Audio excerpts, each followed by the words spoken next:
un homme peut avoir des conseillers autour de lui.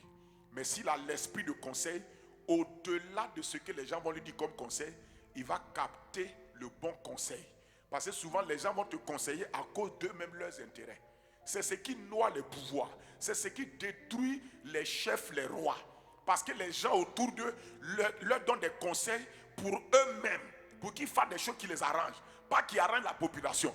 On va prier afin que le Seigneur remplisse ses chefs d'État de l'esprit de sagesse, l'esprit de conseil et de discernement. Dans Jacques chapitre 3, au verset 17, il dit la sagesse d'en haut est premièrement pure, ensuite pacifique, modérée, conciliante, pleine de miséricorde et de bons fruits, exempte de duplicité, d'hypocrisie. Le fruit de la justice est sémé dans la paix pour ceux qui recherchent la paix.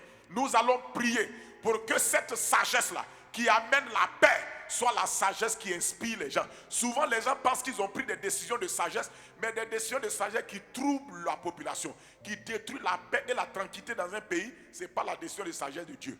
La décision de sagesse, on t'a donné les caractéristiques de la sagesse de Dieu. C'est qu'elle est pure, conciliante, elle réconcilie les gens. C'est à cause de ça, nos autorités, si vous êtes sages, la vraie sagesse, c'est la sagesse de réconciliation. C'est la sagesse qu'on appelle de la paix. C'est la sagesse de s'entendre. C'est la sagesse de trouver un consensus pour avancer. C'est ça la vraie sagesse. C'est ça la vraie sagesse. Mais les gens ne veulent pas cette sagesse-là.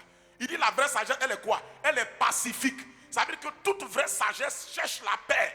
Toute vraie sagesse cherche ce qui est modéré. Ça veut dire que ce qui va éviter le maximum de difficultés. Toute sagesse est conciliante. Elle cherche à réconcilier les gens. Toute sagesse est pleine de miséricorde. Elle donne le pardon. Même si tu es frustré, tu donnes pardon. C'est ça la vraie sagesse.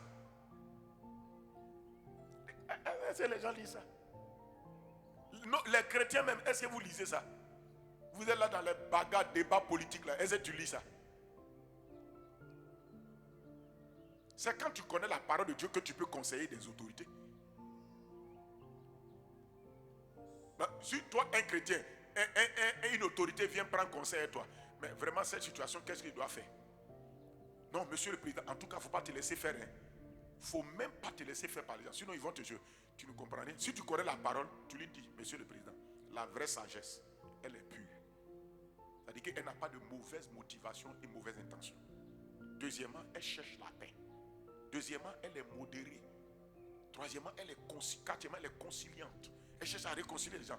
Et puis elle est pleine de miséricorde. Elle pardonne. C'est comme ça un chrétien conseille. Écoute-moi. Ces qualités qu'on a données concernant la sagesse d'en haut, c'est la vraie qualité de tout leader. Un leader, quand tu dis il faut t'apprêter à utiliser cette sagesse-là pour régler diverses sortes de situations. Si tu vas dans cette sagesse, tu vas voir que pour tout problème qui sera devant toi, dans ton entreprise, dans tes affaires, tout, tu vas pouvoir les régler. La sagesse d'en haut, c'est comme ça.